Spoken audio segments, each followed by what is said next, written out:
Hey, what's going on? Mike Gastin here, and today we're going to talk about Apple, more specifically the Apple Car. Anonymous sources, a couple employees, confirming that, yeah, Apple Car is a real thing. Now, we know for a fact that Apple did start this project back in 2014. But there were some questions. Is this something they were going to continue pursuing? Did they decide to move on to something else?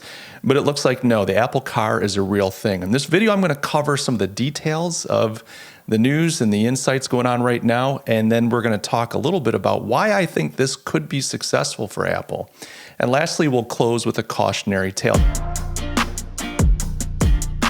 They're saying 2024 for a rollout. That's really soon, folks. That's just 3 years away. And you think about all the time it took Tesla to hit the market and even how much time it took Tesla to become profitable. That's not a knock on Tesla, but just to recognize that this is not a very simple task. Now, the guy heading this up is Apple's VP of Special Projects. His name is Doug Field. Doug's an MIT graduate. He used to work for Apple years ago as their VP of hardware engineering. He spent some time at Segway as their VP of design engineering and chief technology officer. He also spent 5 years at Tesla as their VP of engineering. So this guy, he knows the ropes, and he's back at Apple since I want to say 2018 as vice president of special projects. Now, Doug is heading this up. He made some news, I think, last year. He let about 100 or so people go from the car project about a year or two ago.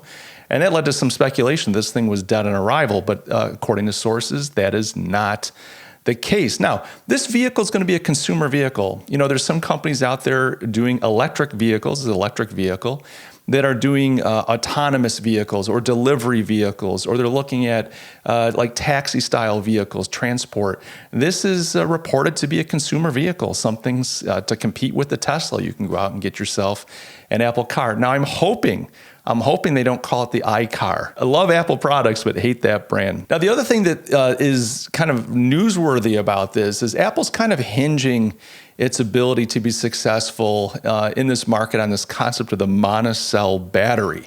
This monocell battery is kind of the core of what they're trying to do. It's the linchpin. They're saying that it's going to be radically less expensive. It's going to provide for much more range of driving and should take up less space. And lastly, the talk is that they're going to outsource production most likely. It doesn't look like Apple's looking like it wants to fire up its own automobile factories. If you look at anything that Apple does, it's rare for them to make things themselves. I can't think of anything that doesn't have the little sticker that says designed in Cupertino on it. Everything is outsourced when it comes to manufacturing. Apple's not in the manufacturing business. All right, now let's talk about why I think Apple might succeed. I want to preface this because I know I'm going to get hate in the comments below. I am not saying that I am on Apple's side, that I'm cheering for them or rooting for them. I would love to see Apple be successful at this, but this isn't an argument against another company. This isn't an argument against Tesla, okay? This is just me looking at Apple as a business and saying, what is it about Apple that may lend to their success? Okay, let's get into it. First of all, manufacturing versus tech. The whole automobile industry is an old school manufacturing industry, and we tend to think of it that way. We look at cities like Detroit that are just Rust Belt cities. We think of things like unions and assembly lines and massive factories. We get this really old school manufacturing model when we think of the automobile industry. But the fact of the matter is, automobiles are becoming more and more a tech consumer appliance. It's like your smart toaster. You don't have to be a technology guy. You don't have to be a motor guy. You don't have to be a wrench monkey to own a car, to maintain it. It's like you don't even think about it. It's like your microwave. You just jump in it, you press go, and off to the races. And more our vehicles are being integrated with our other tech appliances, things like smartphones and Bluetooth and so on. The automobile industry is becoming a tech industry. It's quite clear that that's the case. Companies like Tesla prove this out. Tesla has been really a tech company first and an automobile manufacturer second. They're all about their technology, their battery technology, their autonomous driving technology, navigation systems, and so on. So when you look at Apple entering this industry, you go, well, who's one of the gods of the tech world? Well, you have to put Apple up there. Whether you like their products or not, you have to admit that Apple is one of the gods of the tech pantheon. And as such, I think they're well suited to enter another tech space, which the automobile industry is becoming. Now, the other thing is that Apple is great at ecosystems. If you think back to the music industry before Apple got into it, what was it like? You would go to concerts, you'd buy albums or CDs, you might pirate some music here and there, but Apple came in and transformed the music world with iTunes, with being able to buy a song for 99 cents, with the iPod. They created a whole ecosystem for the music industry that transformed it, that gave birth to things like Spotify, Streaming Play, AirPods, and the whole 9 yards. So if you look at Apple's savvy around creating ecosystems, you have to admit that they're really good at that. And when you look at the automobile experience, it depends on an ecosystem. You have to have fueling. Well, the Apple car is an electric car. You have to have fueling stations. You have to have charging stations. You have to have maintenance and support. You have to have retail outlets. You have to have all kinds of things, an ecosystem that supports this product. And I think Apple's very good at creating, maintaining, and even transforming ecosystems. So I think they've got a leg up there. Next, and related to that, we got to talk about Apple and integrations. Apple is so good at integrating things. Now, they've drawn lots of criticism, lots of hostile fire through the decades because Apple has always had a closed architecture. They don't like opening up their architecture. It's not like a PC where it's like anyone can make one, anyone can write software for it, anyone can create hardware for it. No, the Apple ecosystem is closed. You have to buy Apple hardware if you want the Apple experience. But by doing that, it allowed Apple through the years to control the experience and to control what an integration looks like.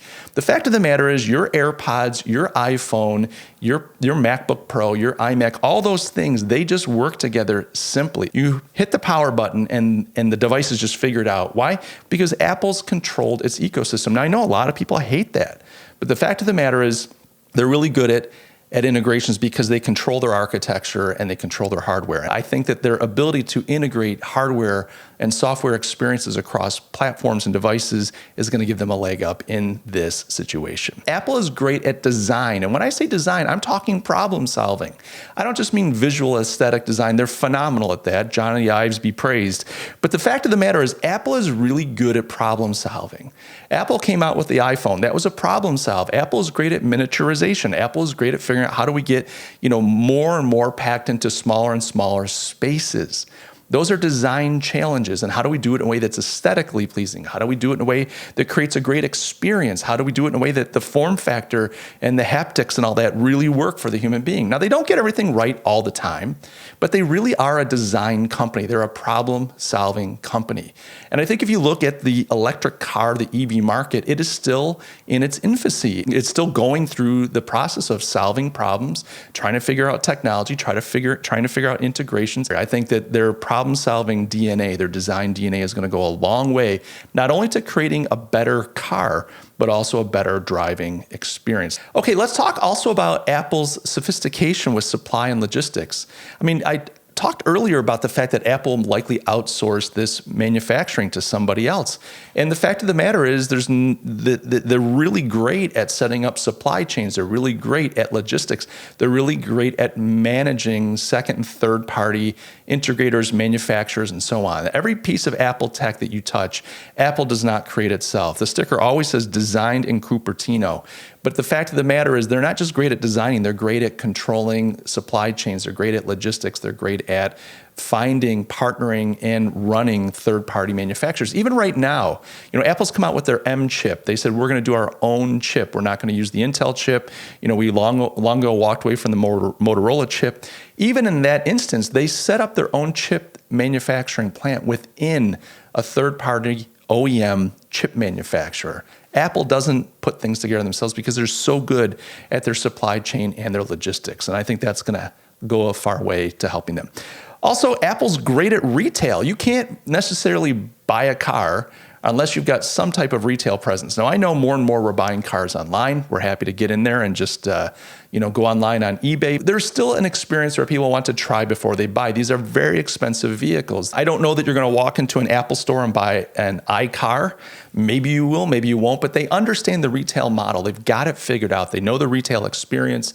Even if they map that out to dealerships, maybe they have some type of partnership with other dealers, I think they're going to create a retail experience that far surpasses the auto industry's current experience. Nobody likes going to buy a new car. I think Apple can turn that on its head. I think there's a weakness there. And then lastly, the thing that we need to talk about here is Apple, of all the tech companies, has the most cash on hand. They have $194 billion in cash. Not $194 billion tied up in stocks or packed away in investments. No, $194 billion in cash. That's more money than most countries have available to them. So Apple's sitting on a war chest. And if they wanted to go to war in the car wars, they could do it. They've got $194 billion to play with. So I think if you take all these strengths together, you look at what the automobile industry represents. Why wouldn't Apple get into this? People are like, why do they want to get into cars? Look, it's a tech industry. It's a consumer good. These things are becoming more and more like appliances, like a microwave and so on. Low maintenance, electricity, interconnectedness, integration with our smart devices, and the way that we live on a daily basis. I think this is a smart play for Apple. Now, will they be successful? I think that they will be, but I think we need to take a little bit of a cautionary tale out of what they've named this project. They've named this Project Titan. Project Titan.